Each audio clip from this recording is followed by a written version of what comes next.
much. Thank you, Matt, for that great introduction, and thank you for this big crowd. This is incredible, really incredible.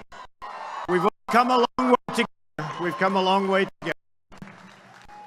I'm thrilled to be back at CPAC with so many of my wonderful friends and amazing supporters and conservatives.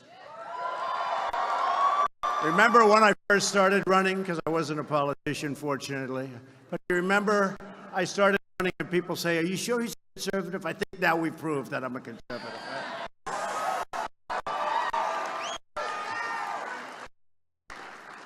More than 4 decades, this event has served as a forum for our nation's top leaders, activists, writers, thinkers.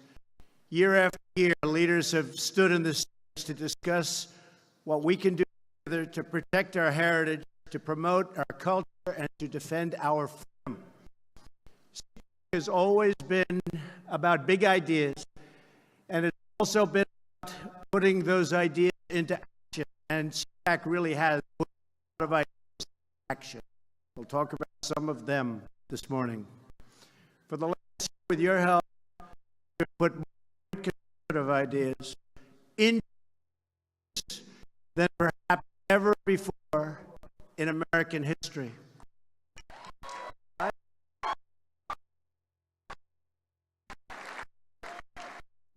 the way, what picture that is, look at that. I'd love to watch that guy speak. Oh, God.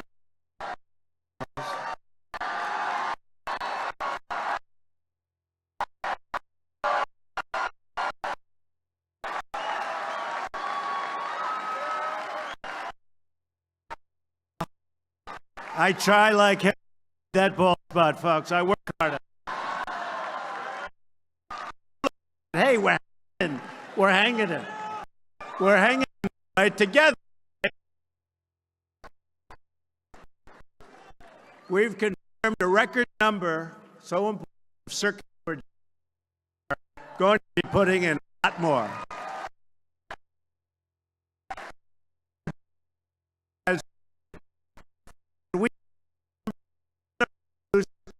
Just man Neil Gorsuch, right?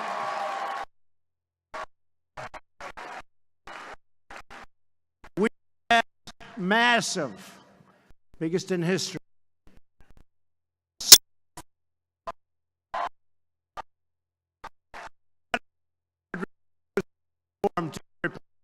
I don't use it. And when we were first doing it, I told everybody gathered. I said, just talk about tax cuts. People don't know what it means. It's up.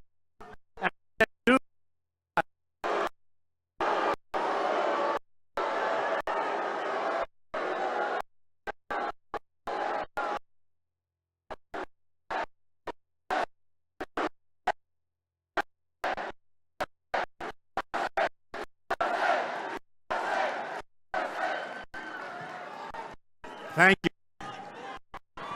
How did you get in here, Matt? Why? Okay. Fake news back there. He took very good care of him. He was very obnoxious.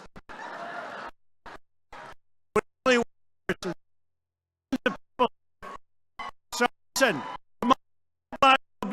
Protesters disturb the trouble.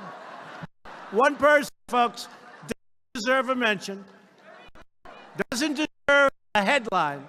The headline tomorrow, disrupt CPAC. One person, and he was very nice. We looked at him, he immediately left. Okay.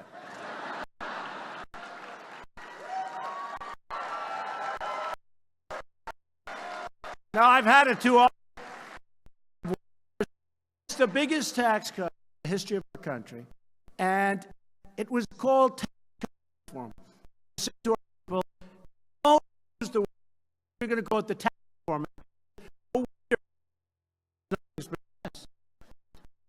Tax cuts, and they don't know what reform means. Reform can mean you're going to tax. So I convince politicians who've done this all their lives, and they if they were going to the tax reform, whatever Tax Reform Act. That was it. Now, Tax Act, Tax Cut Act, jobs, they had to add jobs into it because they're picking up a tremendous number of jobs. 2.7 million jobs since the election. 7.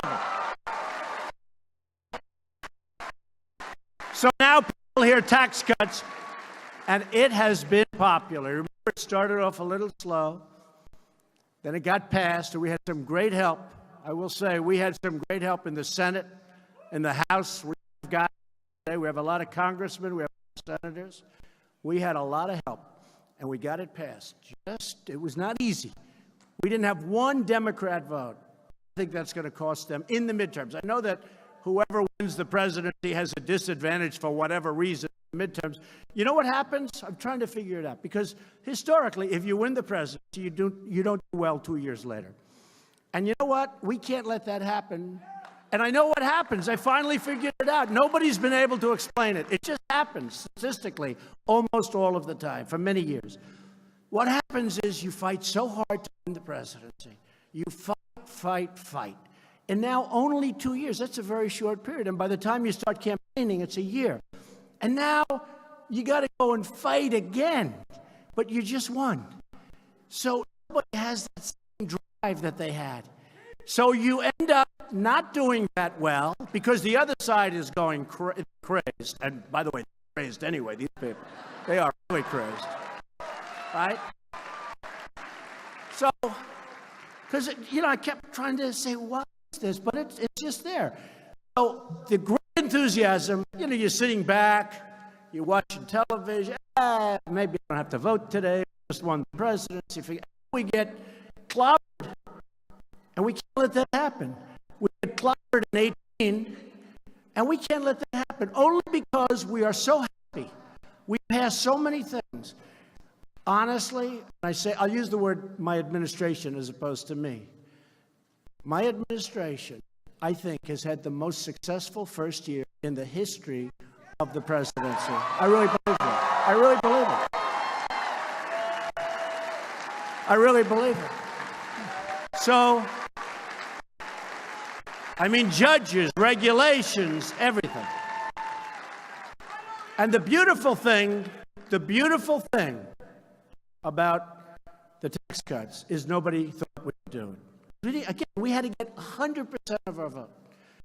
And nobody thought we could do it. And frankly, to me, we got it, and it's turned out to be one of the most popular things. And by the way, for the Republicans in this room, of which I assume, would you say, is it 99% or 100%? Huh? I would hope it's close to, you know what? Hey, we probably have some Democrats that want to come over. We have a great governor from West Virginia that left the Democratic Party, Big Jim, and he came over to the Republican Party. So people are sitting there, and they're saying, we just had that great victory. Let's not vote. Let's go to a movie. The Republican Party, we're going to do great. And then they end up losing. So you got to keep up the enthusiasm. What happens, but they lose. And then you have the presidential election coming up again. And you clobber them because everybody gets off their ass and they get out and they work. Right? And they work. And they work and work and work. And you end up winning the presidency again. And we should do that. Hopefully we're going to do that very easily. But never, we have to worry. Right now we have a big race coming up in 18. You have to get out. You have to just get that enthusiasm. Keep it going. See, the word really is complacent. People get complacent. It's a natural instinct. You just won, and now you're happy and you're complacent. Don't be complacent. Okay, don't be complacent. Because if they get in, they will repeal your tax.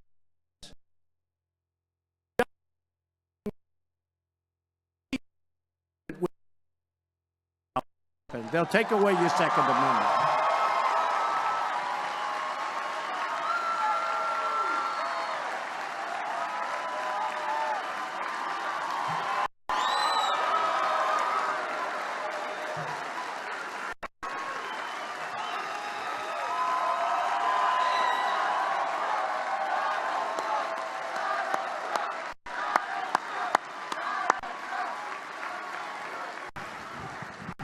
Remember that. They will take away, thank you, they will take away those massive tax cuts, and they will take away your Second Amendment. By the way, if you only had a choice of one, what would you rather have, the Second Amendment or the tax cuts? Go ahead. Second Amendment, tax cuts. Second Amendment. I'm going to leave it at the Second Amendment. I don't want to get into that battle, all right? We're going to say you want, Matt, we're going to say you want the Second Amendment the most. But we're going to get them all. And remember this. Remember this. We've gotten, you know, somebody got on television recently, and they said, actually, this is the first time I can remember, Trump made campaign promises. He may be the only person that actually fulfilled more promises than he made. I think that's true. I fulfilled more promises. But we have a very crooked media. We had a crooked candidate, too, by the way. But we have a very, very crooked media.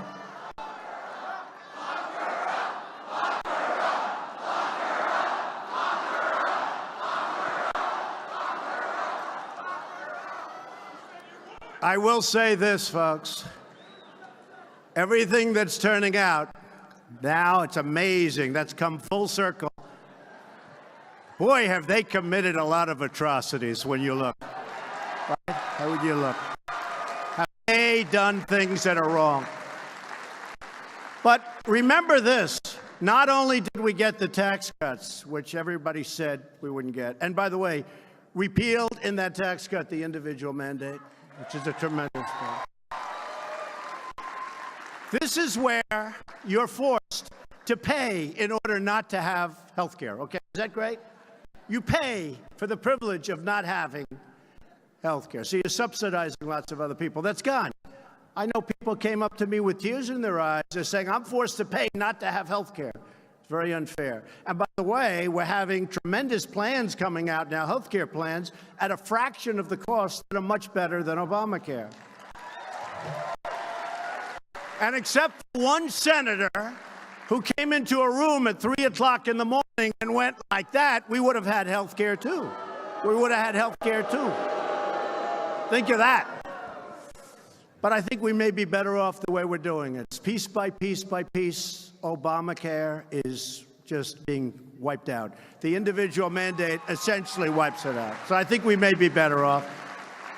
And people are getting great health care plans, and we're not finished yet. But remember, one person walked into a room when he was supposed to go this way, and he said he was going this way, and he walked in and he went this way, and everyone said, what happened? What was that all about? Boy, oh boy, who was that? I don't know. I don't know. I don't want to be controversial, so I won't use his name, okay? What a mess. But it's all happening anyway. It's all happening anyway. And we've, at the same time, eliminated a record number of job-killing regulations, and people are going back to work. Right? People are going back to work. So, and you know, the fake news always, if I say something that's like a little off, next day headline, he misrepresents. I have to be careful. But in the history of presidents, no president, and I'm saying no president, now maybe they'll find I was off by 2, but we're here 1 year. No president, well, I read it in lots of good papers, actually, but they'll change the story when I say it. No president has ever cut so many regulations in their entire term, okay, as we've cut in less than a year.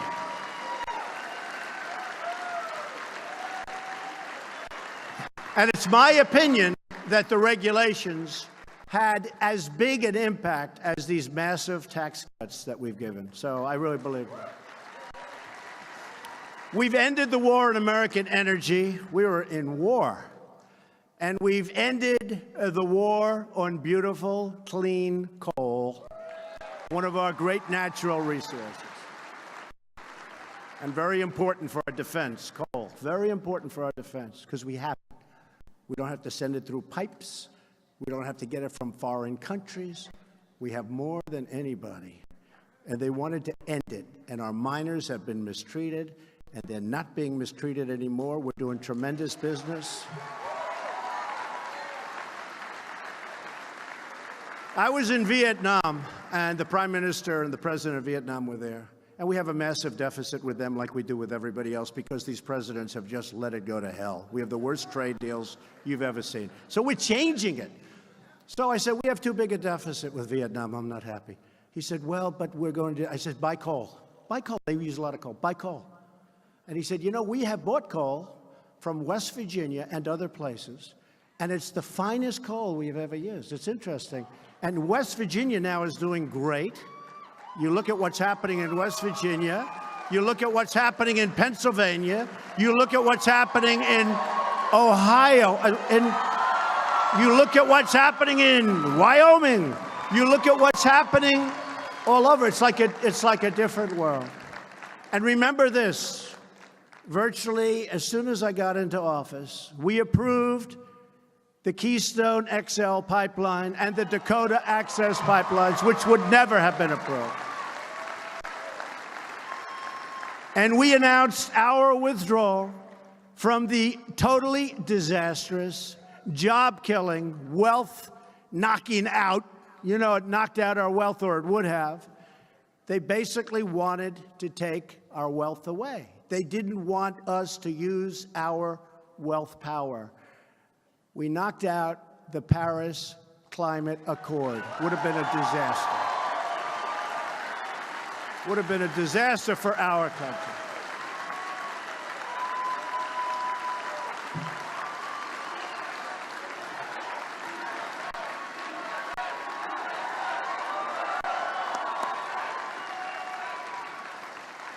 You know, basically it said, you have a lot of oil and gas that we found. You know, technology has been amazing. And we found things that we never knew. But we have massive, just about the top in the world. We have massive energy reserves. We have coal. We have so much. And basically they were saying, don't use it. You can't use it. So what it does is it makes us uncompetitive with other countries. It's not going to happen. I told them, it's not going to happen. And you know, China, their agreement didn't kick in till 2030. Right?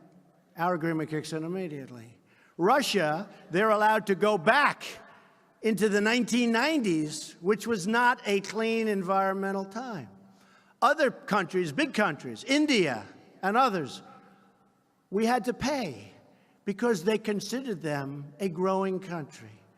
They were a growing country. I said, what are we? Are we allowed to grow too? Okay. No, are we allowed to grow? They called India a developing nation. They called China a developing nation. But the United States, we're developed. We can pay. So, folks, if you don't mind, I tell you what, it's amazing how many people understood the Paris Accord because it sounds so good. It's like some of the environmental regulations that I cut. They have the most beautiful titles. And sometimes I say, look, I'm just going to close my eyes and sign this because you know what? I'm going to get killed on this one.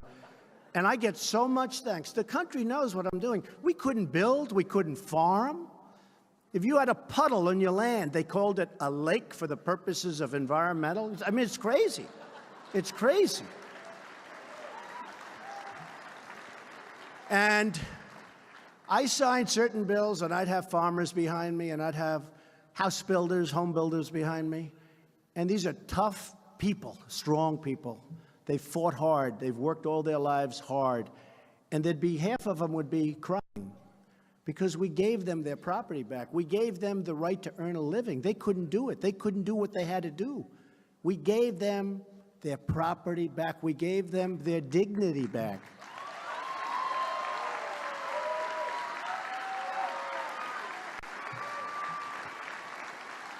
By the way, you don't mind if I go off script a little bit, because, you know, it's sort of boring. It's a little boring.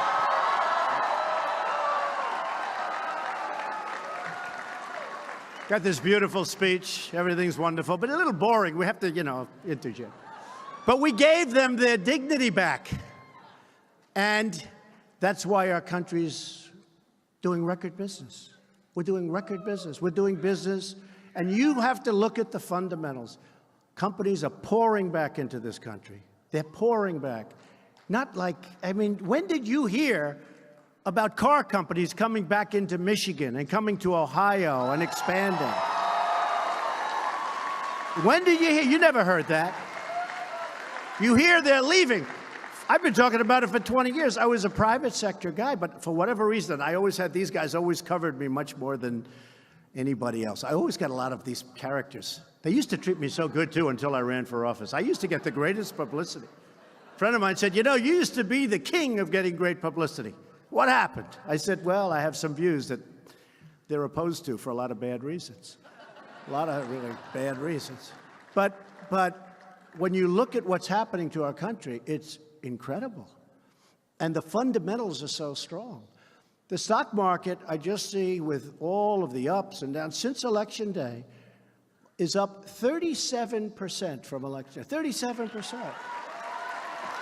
Now, it did a little bit of a correction. In fact, I started to say, you know, I was in it for like 13, 14 months from election. I say, is this sucker ever going down a little bit? This is a little embarrassing. It was up 100, up 200, up 1,000, up 150, up 90, up 63. I said, good, that's better.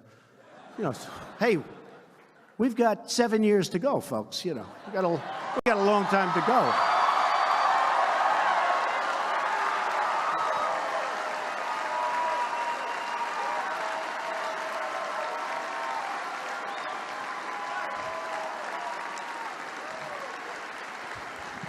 So, thank you, everybody. You've been amazing. You've been amazing. You know what Matt didn't say? When I was here 2011, I made a speech, and I was received with such warmth. And they give, you know, they used to give, I don't know if Matt does that because he might not want to be controversial, but they used to give the best speech of CPAC. Do they do that still, Matt? Good, you better pick me or I'm not coming back there.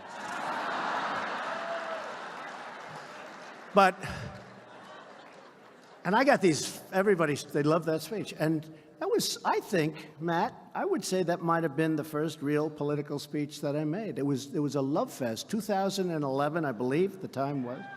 And a lot of people remembered, and they said, we won Trump, we won Trump. And after a few years, I go by and I say, here we are, let's see what we can do. And then everybody said, he cannot get elected. He cannot do it. You need 270 votes. You need electoral college, which, by the way, is much tougher than the popular vote. The popular vote, it would be so much easier. You go to 3 or 4 states and you just go and you just do a great job. Hillary forgot that. You know, she went to these states. I said, what's she doing? Why does she keep going back to California? Crazy.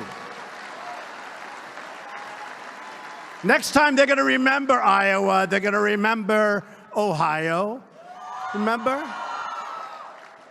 They spent a lot of time in Pennsylvania to no avail.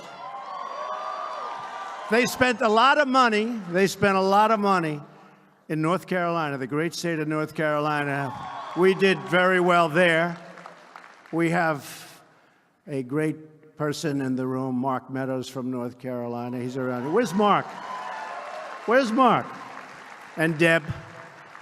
And we have Jim Jordan, Warriors all. We have a lot of great people here. But, you know, we hit a chord. And if you remember, 2011, probably that was the beginning of what we've done. And hopefully at the end of a period of time, people are going to say thank you, because it is not easy. We're fighting a lot of forces. They're forces that are doing the wrong thing. They're just doing the wrong thing. I don't want to talk about what they have in mind, but they do the wrong thing. But we're doing what's good for our country for the long-term viability and survival. Like, for instance, $700 billion got approved for our military. Our military was going to hell.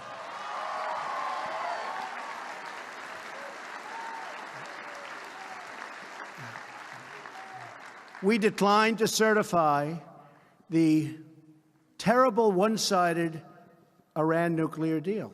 That was a horrible deal. Who ever heard you give $150 billion to a nation that has no respect for you whatsoever? They're saying death to America while they're signing the agreement. If somebody said death to America while I'm signing an agreement and I'm president, I immediately say, what's going on here, folks? I'm not signing. What's going on? They just kept going. Kerry may be the worst negotiator I've ever seen. How about this guy? How about, and Obama, of course, he's the one. But how about $1.8 billion in cash? Did you ever see what, like $1 million in $100 bills? A lot of people do it as a promotion. It's a lot. It's big. It's like big. Now take that. Go to $1.8 billion in cash. $1.8 billion. For what? For what? Why did we do this? Why did we do it? Anyway, we didn't certify, and lots of interesting things are happening with that whole mess. But we have to treat people that treat us well, we treat them well. People that treat us badly, we treat them much worse than they can ever imagine. That's the way it has to be. That's the way it has to be.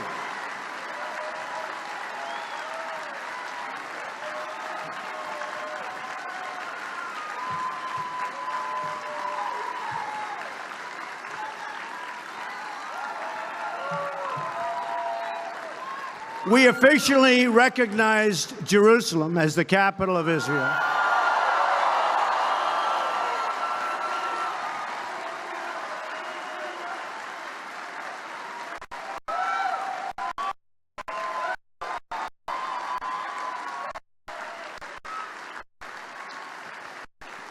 You know, every president campaigned, and we're going to recognize Jerusalem as the capital of Israel. Everybody, for many presidents, you've been reading it.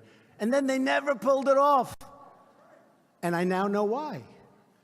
Because I put the word out that I may do it, right? I said I'd do it in my campaign. So that usually means unless I find something, I'm going to do it. I was hit by more countries and more pressure and more people calling, begging me, don't do it, don't do it, don't do it. I said, we have to do it. It's the right thing to do. It's the right thing to do. We have to do it. And I did it. But every other president really lied because they campaigned on it. That was always a big part of the campaign. Then they got into office, they never did it. So I understand why they didn't do it, because there was tremendous, the campaign against it was so incredible. But you know what? The campaign for it was also incredible, and we did the right thing. So we've kept our promise, as I said, to rebuild our military, eliminating the defense sequester, which is a disaster. And I don't know if you saw the number, $700 billion. You know, ultimately that comes before everything else. We can talk about lots of things. But if we don't have a strong military, you might not be allowed into this room someday, okay? You may not have your houses, your homes, your beautiful communities. We better take care of our military. These are the greatest people, and we're going to take care of our veterans. We're going to take care of the vets. We've been doing a good job on the vets.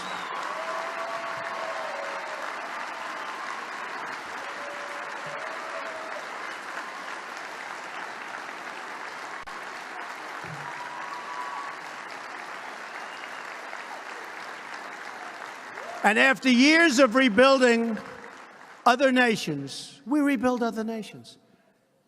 We rebuild other nations that have a lot of money. And we don't ever say, you got to help. We're finally rebuilding our nation. We're rebuilding our nation. And we're restoring our confidence and our pride. All of us here today are united by the same timeless values. We defend our Constitution, and we believe in the wisdom of our founders. Our Constitution is great. We support the incredible men and women of law enforcement.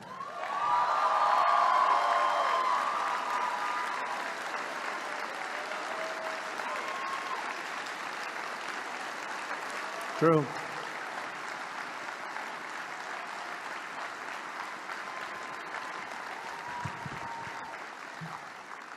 We know that a strong nation must have strong borders.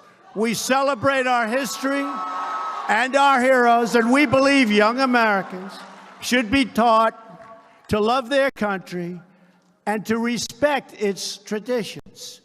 Don't worry, you're getting the wall. Don't worry, okay? I heard some.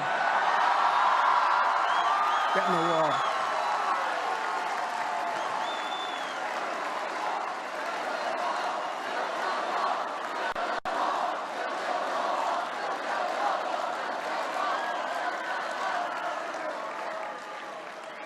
I had a couple of these characters in the back say, "Oh, he really doesn't want the wall. He just used that for campaigning." I said, can you believe it?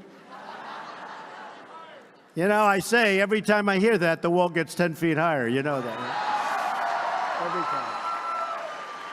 Every single time. Okay. Now, we're going to have the wall, or they're not going to have what they want. You know, we have a problem. We need more Republicans. We have a group of people that vote against us in a block. They're good at two things: resisting obstruction. Resisting obstruction. And they stick together. They do. They always vote in a block. You know, it's very rare that you get a couple of them to come your way, even on the tax cuts. I mean, we're going to be fighting these people in the 2018 election. We're going to be fighting people that voted against the tax cuts, because the tax cuts are phenomenal and popular and helping people and helping our country. You saw Apple just brought $350 billion in. Exxon brought $50 billion in. So we're going to be fighting. The fact is, we need more Republicans to vote. We want to get our agenda, because now what we have to do is, in order to get a vote to fix our military, we have to give them $100 billion in stuff that nobody in this room, including me, wants in many cases. It's terrible. We need more Republicans. That's why you have to get out and you have to fight for 18. You have to do it. We salute our great American flag. We put our hands on our hearts for the Pledge of Allegiance. And we all proudly stand for the national anthem.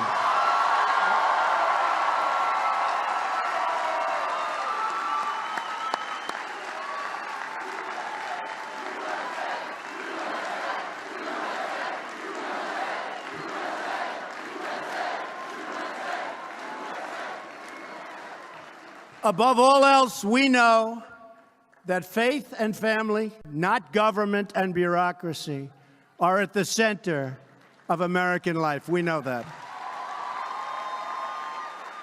Because in America, we don't worship government, we worship God.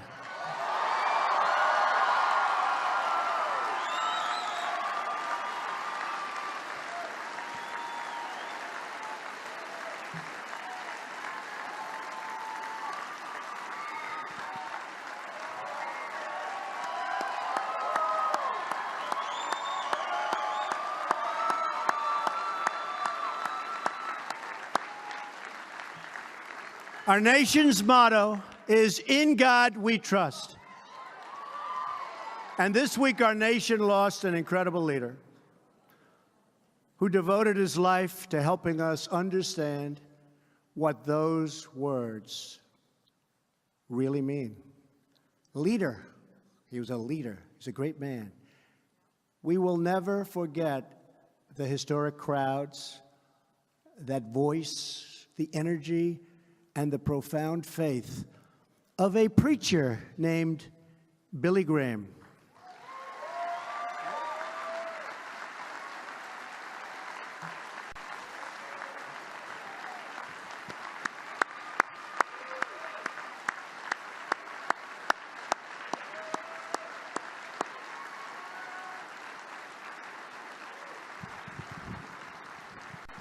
Great man and great family, Franklin Graham, great family. And they were for us, I'll tell you, they were for us. Right from the beginning, they were for us. As a young man, Billy decided to devote his life to God. That choice not only changed his life, it changed our country. And indeed, it even changed the world.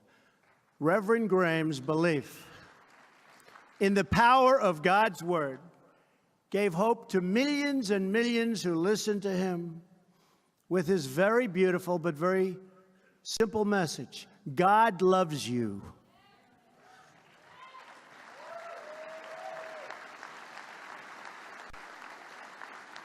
And a very special tribute, because it's almost never done.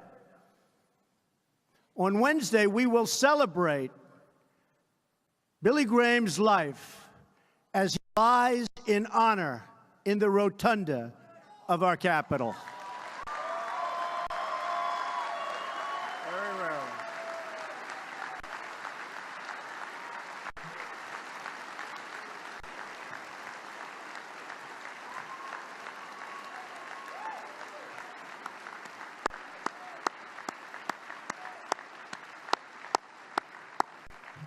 One day, Wednesday till Thursday, about 11 o'clock on Wednesday, I bet those lines are going to be long and beautiful because he deserves it. Not everybody deserves it, but very few people. You look back, Ronald Reagan was so honored. Very few people are so honored. That's a big thing. And he really, almost more than anybody you can think of, he deserves to be in the rotunda. So that's going to be very special. Wednesday at 11 o'clock. And Paul and Mitch and the whole group, they work very hard to make it all happen. So we want to thank them too. Everywhere you go, all over the country, in cities small and large, Americans of all faiths reach out to our Creator for strength, for inspiration, and for healing. Great time for healing. In times of grief and hardship, we turn to prayer for solace and for comfort. In recent days, our entire nation has been filled with terrible pain and sorrow over the evil massacre in a great community, Parkland, Florida. This senseless act of mass murder has shocked our nation and broken our hearts. This week, I had the honor of meeting with students from Marjorie Stoneman Douglas High School, with families who have lost their children in prior shootings, great families, great people, and with members of the local community right here in Washington, D.C. Our whole nation was moved by their strength and by their courage. We listened to their heart-wrenching stories, asked them for ideas, and pledged to them. And I can speak for all of the senators and congressmen and congresswomen, all of the people in this room that are involved in this decision, that we will act, we will do something. We will act.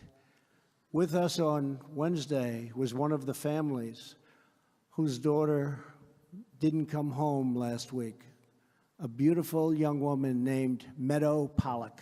Incredible family. I had them in the Oval Office, incredible people. You've probably seen her picture. She had a beautiful, beautiful smile and a beautiful life, so full of promise. We wish there was something, anything we could do to bring Meadow and all of the others back. There are not enough tears in the world to express our sadness and anguish for her family and for every family that has lost a precious loved one. No family should ever save and ever have to go in and suffer the way these families have suffered. They've suffered beyond anything that I've ever witnessed. A father drops his daughter off at school, kisses her goodbye, waves to her, she's walking up the path, and never sees her alive again. Gets a call, can't believe it, thinks it's a nightmare, wants to wake up from the nightmare. So we want to hear ideas from Americans of all backgrounds and beliefs about how we can improve security at our schools, tackle the issue of mental health. Because this was a sick person, very sick. And we had a lot of warning about him being sick. This wasn't a surprise. To the people that knew him, this wasn't even a little bit. In fact, some said, we're surprised it took so long. So what are we doing? What are we doing? We want to ensure that when there are warning signs, we can act and act very quickly. Why do we protect our airports and our banks, our government buildings, but not our schools?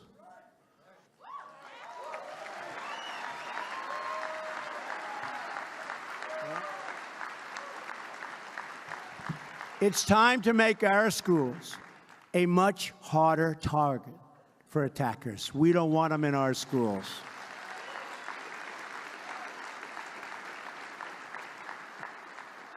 We don't want them.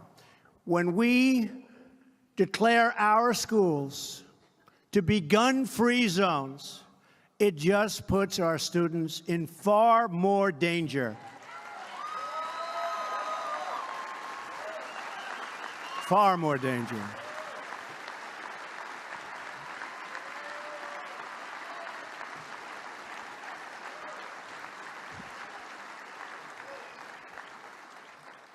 Well-trained, gun-adept teachers and coaches and people that work in those buildings, people that were in the Marines for 20 years and retired, people in the Army, the Navy, the Air Force, the Coast Guard, people that are adept with weaponry and with guns. They teach.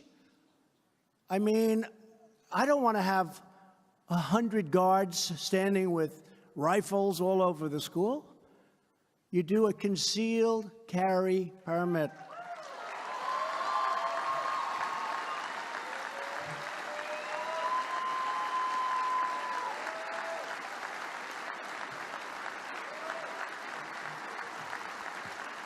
And this would be a major deterrent, because these people are inherently cowards. If they thought, like if this guy thought that other people would be shooting bullets back at him, he wouldn't have gone to that school. He wouldn't have gone there. It's a gun-free zone. It says this is a gun-free zone. Please check your guns way far away. And what happens is they feel safe. There's nobody going to come at them. This way, you may have, and remember, if you use this school as an example, this is a very big school with tremendous floor area and a lot of acreage. It's a big, big school, good school, a big, big school. You'd have to have 150 real guards. Look, you had one guard. He didn't turn out to be too good, I will tell you that. He turned out to be not good. He was not a credit to law enforcement, that I can tell you. That I can tell you.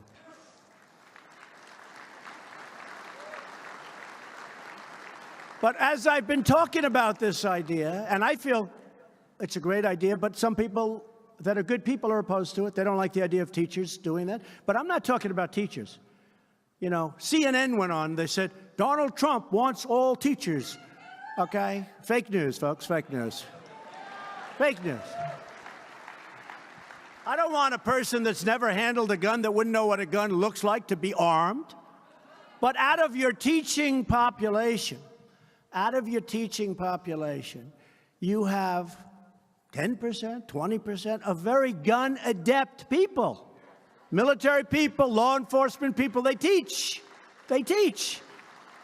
And something I thought of this morning, you know what else? And I thought of it since I found and watched Peterson, the deputy who didn't go into the school because he didn't want to go into the school, okay? He was tested under fire, and that wasn't a good result. But you know what I thought of as soon as I saw that? These teachers, and I've seen them at a lot of schools where they had problems. These teachers love their students, and the students love their teachers in many cases. These teachers love their students, and these teachers are talented with weaponry and with guns. And they feel safe. And I'd rather have somebody that loves their students and wants to protect their students than somebody standing outside that doesn't know anybody and doesn't know the students, and frankly, for whatever reason, decided not to go in, even though he heard lots of shots being fired inside. The teachers and the coaches and other people in the building, the dean, the assistant dean, the principal, they love their people. They want to protect these kids. And I think we're better with that. And this may be 10% or 20% of the population of teachers, et cetera. It's not all of them, but you would have a lot, and you would tell people that they're inside. And the beauty is it's concealed. Nobody would ever see it unless they needed it. It's concealed.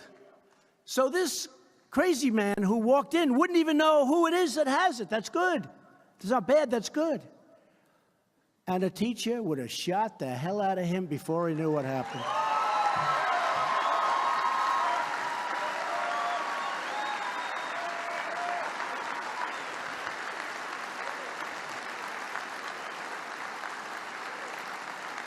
They love their students. They love those students, folks. Remember that. They love their students. And I'm telling you that would work because we need offensive capability. We can't just say, oh, it's a gun-free school. We're going to do it a little bit better. Because then you say, what happens outside? The students now leave school, and you got 1,000 students. You got 3,500 at the school we're talking about. But you have 1,000 students standing outside. The teachers are out there also. If a madman comes along, we have the same problem, but it's outside of the school. Or they drive cars. There are a lot of things can happen. I want to stop it. And I know it's a little controversial to say, but I have to say, since I started this 2 days ago, a lot of people that were totally opposed to it are now agreeing. They love their students. They don't want their students to be killed or to be hurt. So we have to do something that works. And one of the big measures that we will do, and everybody in this room, I think, has to agree, and there's nobody that loves the Second Amendment more than I do, and there's nobody that respects the NRA. They're friends of mine. They backed us all. They're great people. They're patriots. But they're great people. But we really do have to strengthen up, really strengthen up background checks. We have to do that.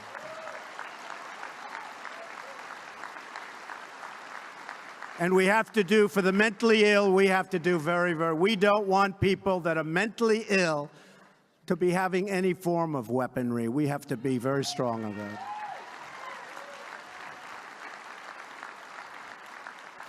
So we're going to do that, and I really believe that Congress is going to get it through this time, and they have a different leader. They have somebody that wants to get it through, not somebody that just all talk, no action, like so many of these folks.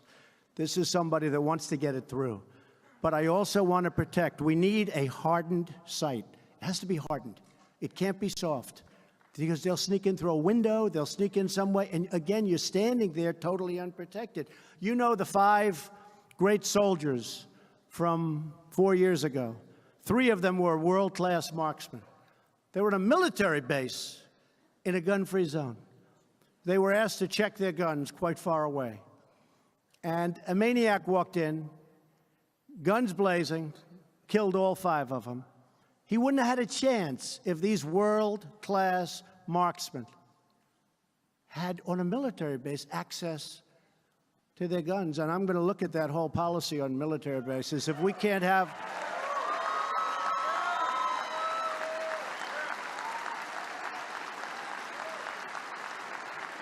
All 5 were killed. All 5. The guy wouldn't have had a chance. But we're going to look at that whole military base, gun-free zone. If we can't have our military holding guns, it's pretty bad. We had a number of instances on military bases. You know that. So we want to protect our military. We're going to make our military stronger and better than it's ever been before. We also need to create a culture in our country that cherishes life and human dignity. That's part of what we're talking about. A culture that condemns violence and never glorifies violence. We need to foster real human connections and turn classmates and colleagues into friends and neighbors that want to fight for us. We're not just having a conversation about school safety.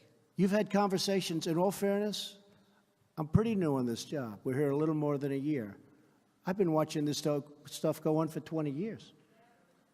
The president gets up, everybody's enthusiastic for the first couple of days, and it fades, fades, fades. Nothing ever gets done. We want to see if we can get it done. Let's get it done right. We really owe it to our country.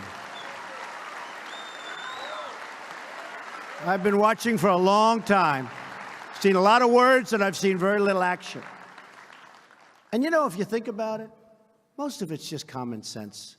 It's not, do you love guns? Do you hate guns? It's common sense. It's all common sense. And some of the strongest advocates about what I'm saying are the strongest advocates, I know them very well, political people, the strongest advocates for the Second Amendment. But this is common sense.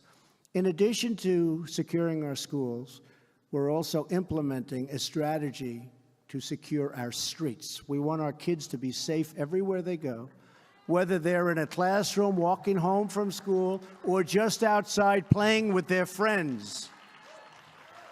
Every child deserves to grow up in a safe community surrounded by a loving family and to have a future filled with opportunity and with hope.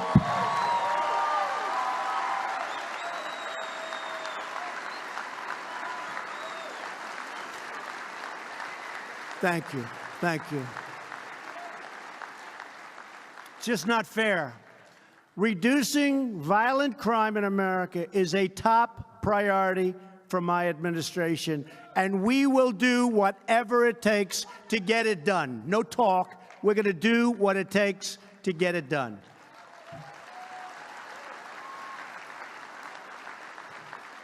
As you've seen, pretty well reported that we're significantly increasing gun prosecutions by tremendous percentages. And we're working to get violent offenders off our streets and behind bars, and get them behind bars quickly for a long time, or get them the hell out of our country. In 2017, we brought cases against more violent offenders than any administration in a quarter of a century, more than any administration, and we're just gearing up. We have tough people. I'll tell you what, when you deal with MS-13, the only thing they understand is toughness. They don't want anything. All they understand is toughness. If that ICE agent or Border Patrol agent is tougher than them, they respect him. We got the toughest guys you've ever seen. We got tough. They don't respect anything else. And they shouldn't be in our country. They were let in for years. They shouldn't be. And we're getting them out. Our administration prosecuted more people for federal firearm charges than has been done in more than a decade. And again, we're just gearing up.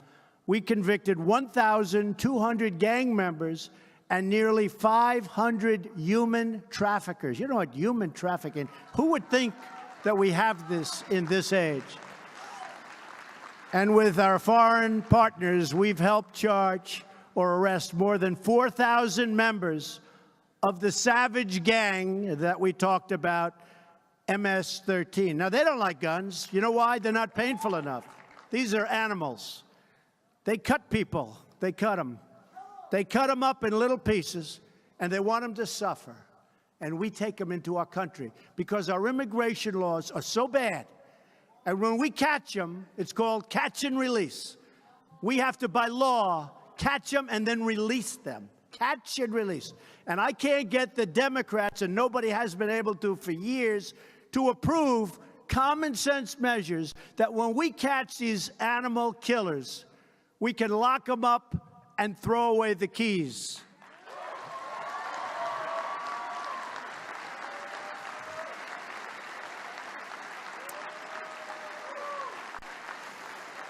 In 2017, our brave ICE officers arrested more than 100,000 criminal aliens who have committed tens of thousands of crimes.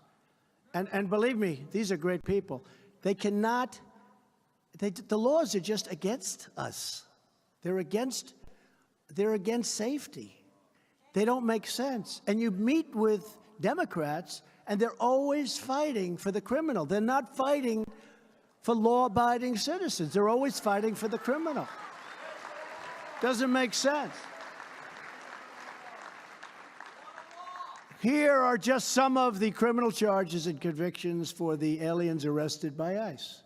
11,000 charges or convictions for sex crimes, 48,000 for assault, 13,000 for burglary, and 1,800 for killing people. We're cracking down on sanctuary cities. Can you believe this? Where they protect. That's another one. Because we want our cities to be sanctuaries for law-abiding Americans, not for criminals.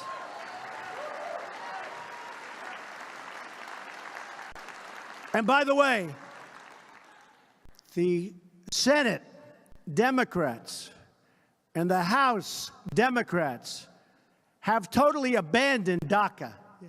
They don't even talk to me about it. They have totally abandoned. You know, we get the reputation like DACA, it's not Republican. Well, let me tell you, it is Republican, because we want to do something about DACA, get it solved after all these years. The Democrats are being totally unresponsive. They don't want to do anything about DACA, I'm telling you, and it's very possible that DACA won't happen, and it's not because of the Republicans, it's because of the Democrats, and frankly, you better elect more Republicans, folks, or it'll never happen.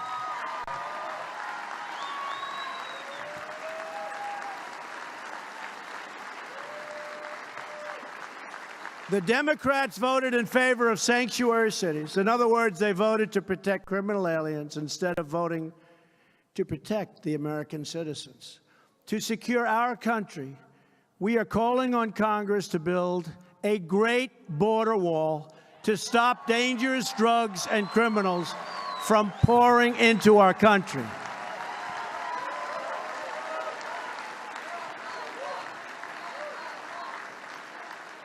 And now they're willing to give us the wall, but they don't want to give us any of the laws to keep these people out.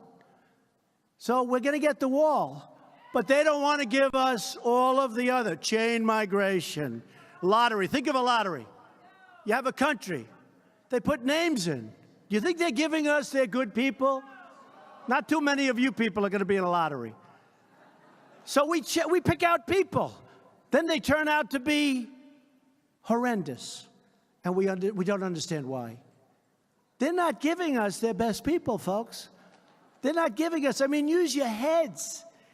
They're giving us, it's a lottery. I don't want people coming into this country with a lottery. I want people coming into this country based on merit, based on merit.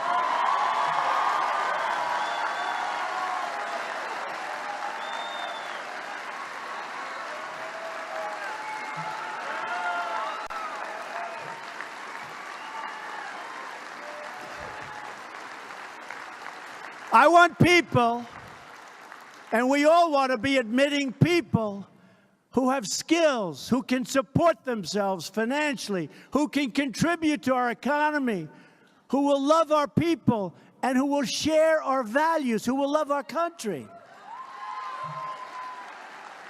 I don't want people who drive a car at 100 miles an hour down the West Side Highway and kill 8 innocent victims and destroy the lives of 14 more. Nobody talks about that. Nobody ever talks about the people that have been so horribly injured, who lose legs and arms.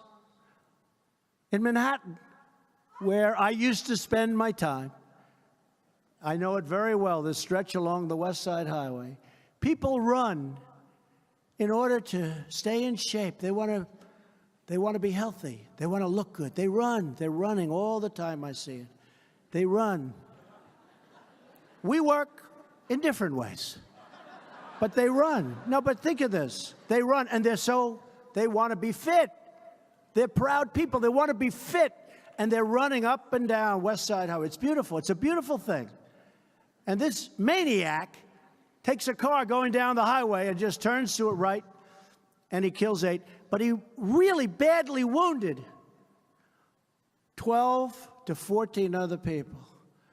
So somebody think of it. Runs to stay in shape, leaves the house, is jogging along, working hard, ends up going home 2 months later with no leg, or with no arm, or with two legs missing.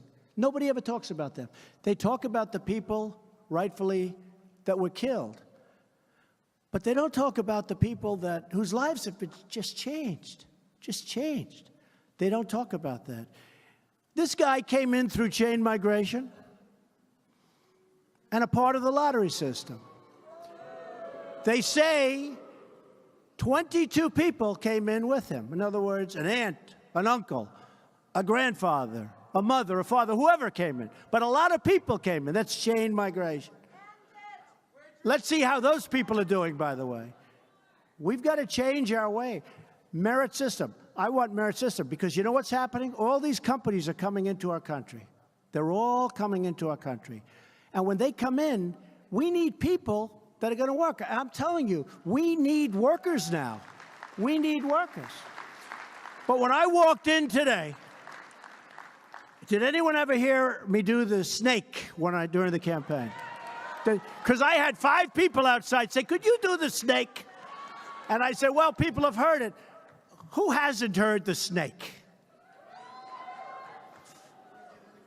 You should read it anyway. He said, let's do it anyway. I'll do it. All right, should we do it? Now, this was a rock and roll song, little amendments, a rock and roll song. But every time I do it, people, and you have to think of this in terms of immigration. We have to have great people come into our country. I want people to come into our country. And I want people that are going to help us. And I don't want people that are going to come in and be accepting all of the gifts of our country for the next 50 years and contribute nothing. I don't want that. And you don't want that. I want people that are going to help and people that are going to go to work for Chrysler, who is now moving from Mexico into Michigan, and so many other. And Apple, by the way, and Foxconn up in Wisconsin. They're going to need 25,000 workers. I want people that can come in and get to work and work hard, even if it means a learning period, that's fine. But I want people that are going to come in and work. And I want people that love us and look at security, and they want you to be safe, and they want to be safe. I want great people coming into this country. I don't want people coming in the way they do now, because I want people that contribute. So this is called the snake, and think of it in terms of immigration. And you may love it, or you may say, isn't that terrible, okay? And if you say, isn't that terrible, who cares? Because the way they treat me, that's peanuts compared to the way they treat me, okay?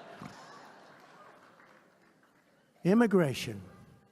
On her way to work one morning, down the path along the lake, a tender-hearted woman saw a poor, half-hearted, frozen snake. His pretty-colored skin had been all frosted with the dew. Poor thing, she cried. I'll take you in, and I'll take care of you. Take me in, O tender woman, take me in for heaven's sake. Take me in, O tender woman, sighed the vicious snake. She wrapped him up all cozy in a comforter of silk and laid him by her fireside with some honey and some milk. She hurried home from work that night, and soon as she arrived, she found that pretty snake she'd taken in had been revived. Take me in, O tender woman, take me in for heaven's sake. Take me in, O tender woman, sighed the vicious snake. She clutched him to her bosom. You're so beautiful, she cried. But if I hadn't brought you in by now, surely you would have died. She stroked his pretty skin again and kissed and held him tight. But instead of saying thank you, that snake gave her a vicious bite. Take me in, O tender woman. Take me in for heaven's sake. Take me in, O tender woman, sighed the vicious snake. I saved you, cried the woman, and you've bitten me, heavens why? You know your bite is poisonous, and now I'm going to die. Oh, shut up, silly woman, said the reptile with a grin. You knew damn well I was a snake before you took me in.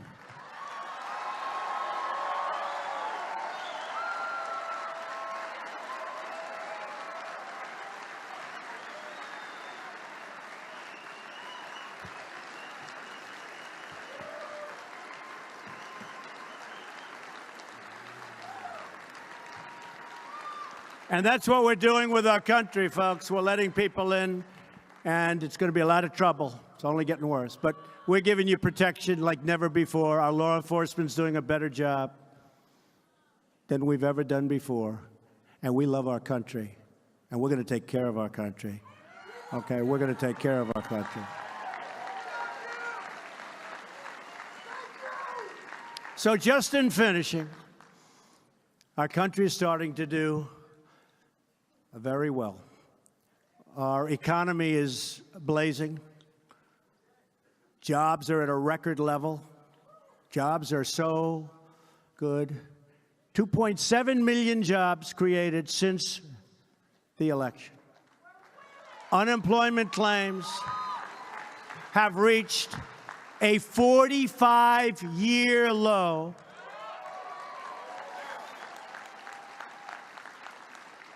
African-American unemployment has reached the lowest level in our history.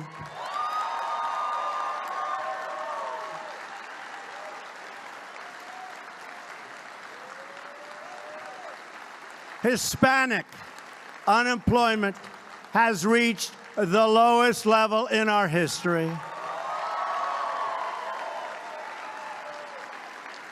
Women unemployment is at the lowest level in 18 years.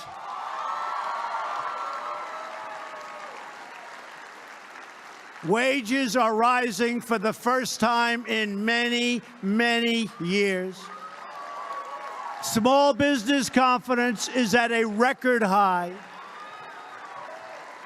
And thanks to our massive tax cuts, millions of Americans are getting to keep a great percentage of their money instead of paying it to a government that throws it out the window.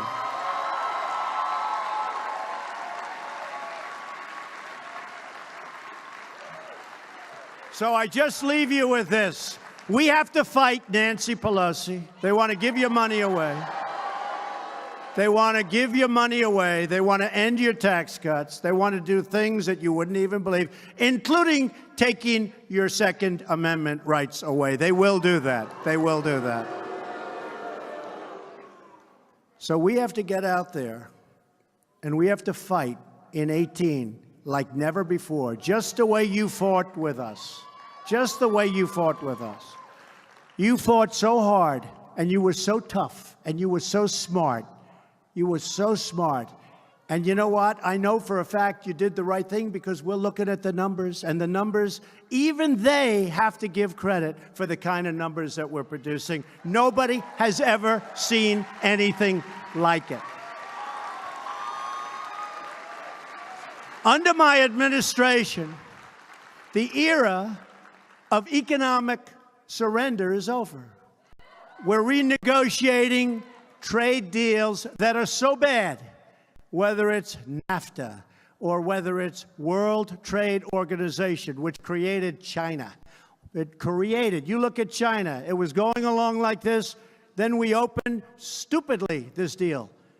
And China has been like a rocket ship ever since. And now, last year, we had almost a $500 billion trade deficit with China. We can't have that. We can't have that. I have great respect for President Xi, but we can't have that. We have to go and we have to do what we have to do. We just can't let countries, as an example, Mexico. We have a $100 billion trade deficit with Mexico. What does that tell you? You know what it tells you? NAFTA is no good. It never was any good. But for some reason, nobody ever changed it. They emptied our factories. You got to see the car plants and the auto plants in Mexico like you've never seen anything like it before. I want those companies, and they're starting. I want them back here. I want them back here. They're going to come back here, too. And we want to make our neighbors happy, but we can't continuously have other nations taking advantage of the United States like never before. And this has gone on for a long time. This has gone on for longer. The last administration was a disaster, but this has gone on for much longer than the last administration. And we've got to change it. We're going to change it. So we're renegotiating deals. And you know what? Hate to say it, but if we can't make a fair deal for the United States, we will terminate the deal and we'll start all over again. We're going to have to do it.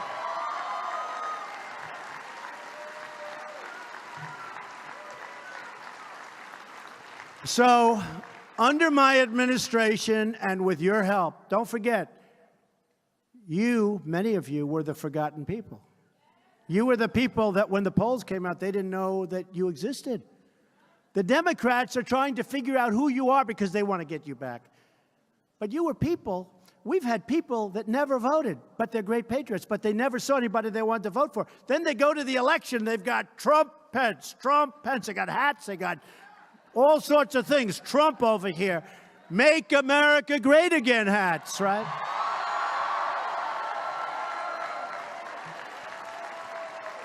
So our country is starting to do well.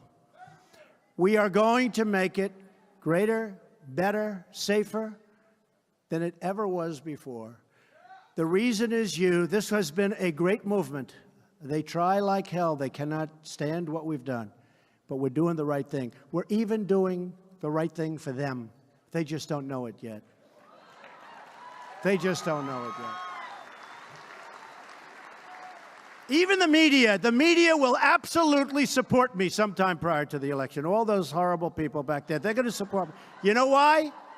Because if somebody else won, their ratings would go down. They'd all be out of business.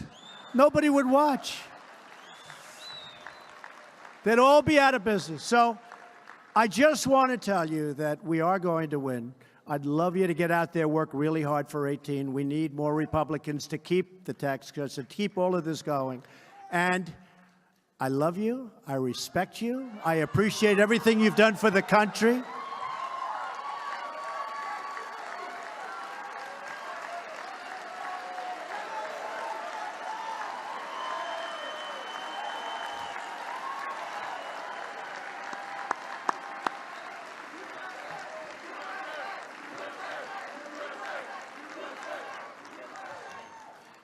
I appreciate everything you've done. I do want to say, because people have asked, North Korea, we imposed today the heaviest sanctions ever imposed on a country before.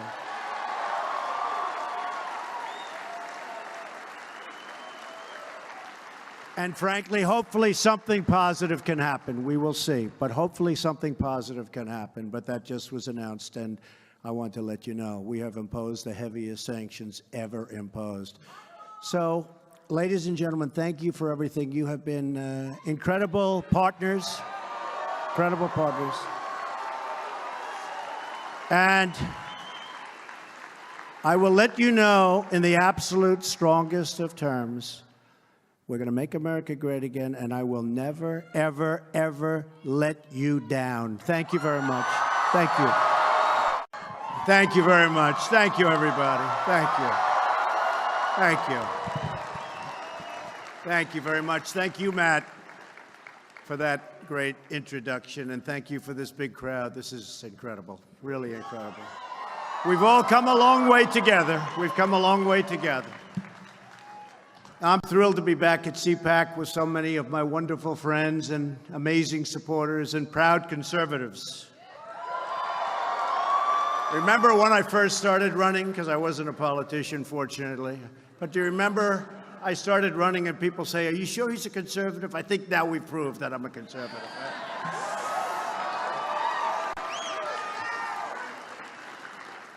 For more than 4 decades, this event has served as a forum for our nation's top leaders, activists, writers, thinkers. Year after year, leaders have stood on the stage to discuss what we can do together to protect our heritage, to promote our culture, and to defend our freedom. CPAC has always been about big ideas, and it's also been about putting those ideas into action. And CPAC really has put a lot of ideas into action. We'll talk about some of them this morning. For the last year, with your help, we have put more great conservative ideas into use than perhaps ever before in American history. Right?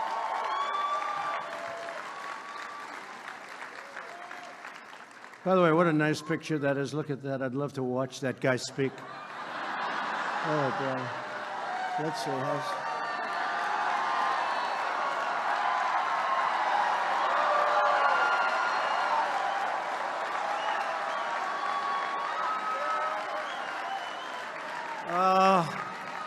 I try like hell to hide that bald spot, folks. I work harder.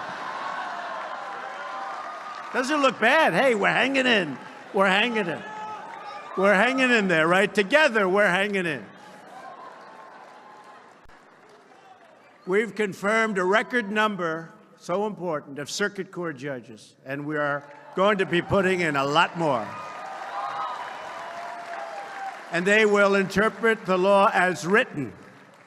And we've confirmed an incredible new Supreme Court justice, a great man, Neil Gorsuch. Right?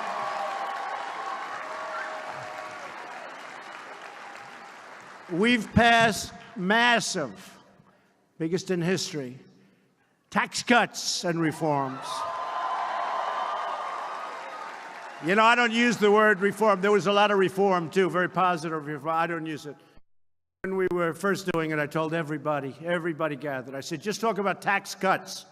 People don't know what reform means. They think reform might mean it's going up. And I said, do tax cuts.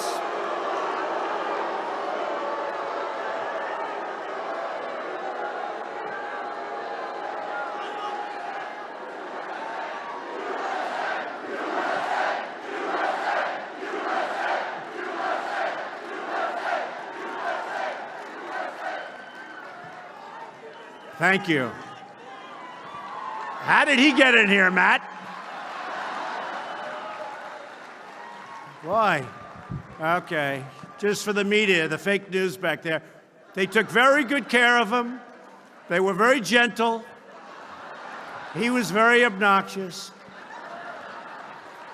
It was only one person. So we have thousands of people here. So listen, tomorrow the headline will be, protesters disturb the trouble. One person, folks, doesn't deserve a mention, doesn't deserve a headline. The headline tomorrow, disruptors of CPAC. One person, and he was very nice. We looked at him, he immediately left. Okay.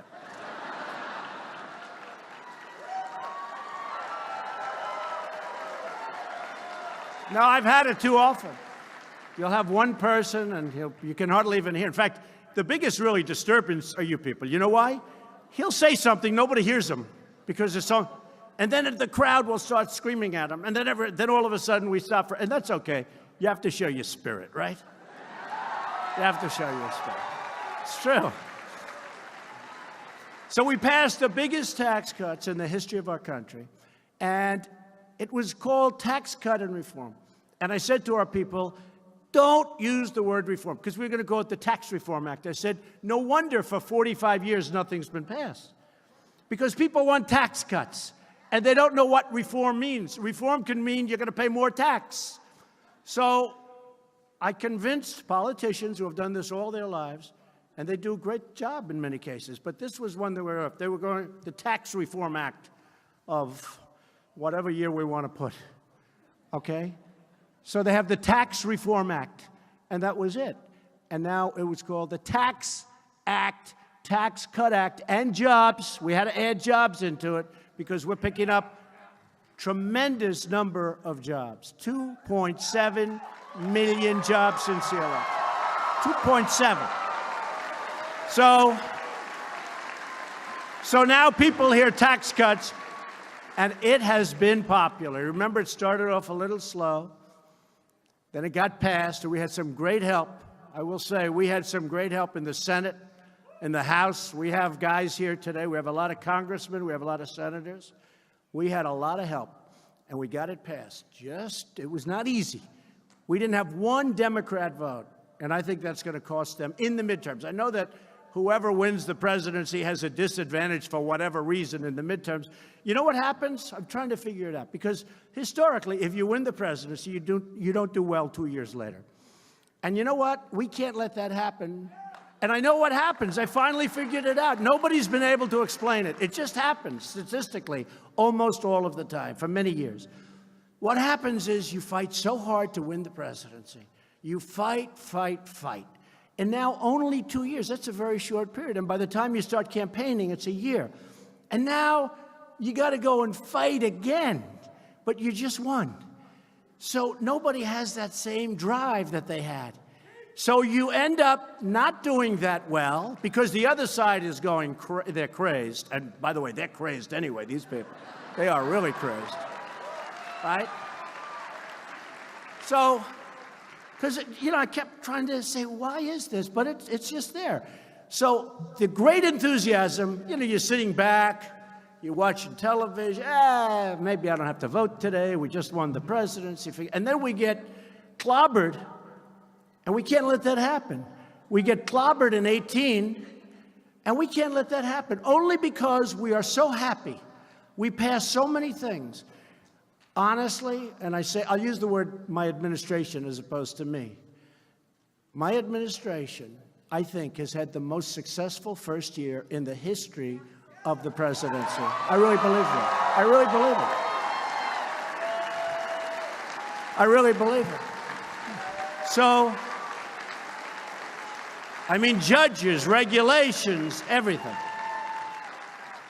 And the beautiful thing about the tax cuts is nobody thought we could do it. Because we had to get 100% of our vote. And nobody thought we could do it.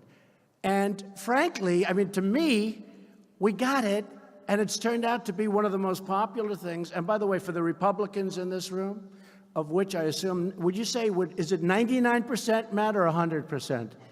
Huh? I would hope it's close to, you know what? Hey, we probably have some Democrats that want to come over. We have a great governor from West Virginia that left the Democratic Party, Big Jim, and he came over to the Republican Party. So people are sitting there, and they're saying, we just had that great victory. Let's not vote. Let's go to a movie. The Republican Party, we're going to do great. And then they end up losing.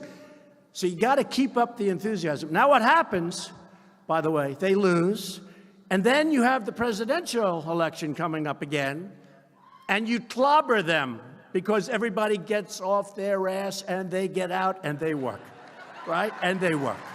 And they work and work and work. And you end up winning the presidency again. And we should do that. Hopefully, we're going to do that very easily. But never, we have to worry. Right now, we have a big race coming up in 18. You have to get out. You have to just get that enthusiasm. Keep it going. See, the word really is complacent. People get complacent. It's a natural instinct. You just won, and now you're happy and you're complacent. Don't be complacent. Okay, don't be complacent, because if they get in, they will repeal your tax cuts. They will put judges in that you wouldn't believe. They'll take away your Second Amendment, which we will never allow to happen. They'll take away your Second Amendment.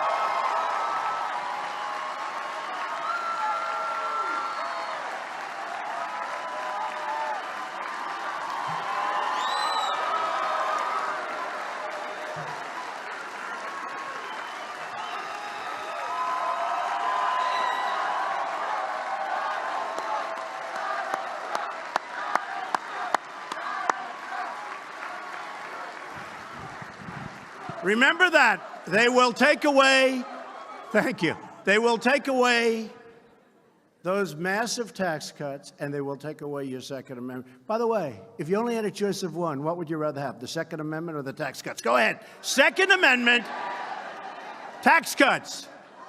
Second Amendment. I'm going to leave it at the Second Amendment. I don't want to get into that battle, all right? We're going to say you want, Matt, we're going to say you want the Second Amendment the most. But we're going to get them all. And remember this. Remember this. We've gotten, somebody got on television recently and they said, actually, this is the first time I can remember, Trump made campaign promises. He may be the only person that actually fulfilled more promises than he made. I think that's true. I fulfilled more promises. But we have a very crooked media. We had a crooked candidate, too, by the way. But we have a very, very crooked media.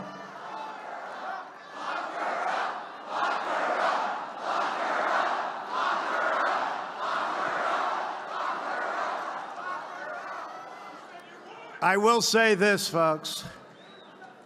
Everything that's turning out now, it's amazing. That's come full circle. Boy, have they committed a lot of atrocities when you look, right? How would you look? Have they done things that are wrong? But remember this. Not only did we get the tax cuts, which everybody said we wouldn't get, and by the way, repealed in that tax cut the individual mandate, which is a tremendous thing.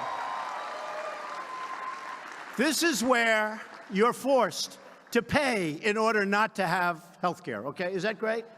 You pay for the privilege of not having health care. So you're subsidizing lots of other people. That's gone. I know people came up to me with tears in their eyes. They're saying, I'm forced to pay not to have health care. It's very unfair. And by the way, we're having tremendous plans coming out now, health care plans, at a fraction of the cost that are much better than Obamacare. And except for one senator who came into a room at 3 o'clock in the morning and went like that, we would have had health care too. We would have had health care too. Think of that. But I think we may be better off the way we're doing it. It's piece by piece by piece. Obamacare is just being wiped out. The individual mandate essentially wipes it out. So I think we may be better off.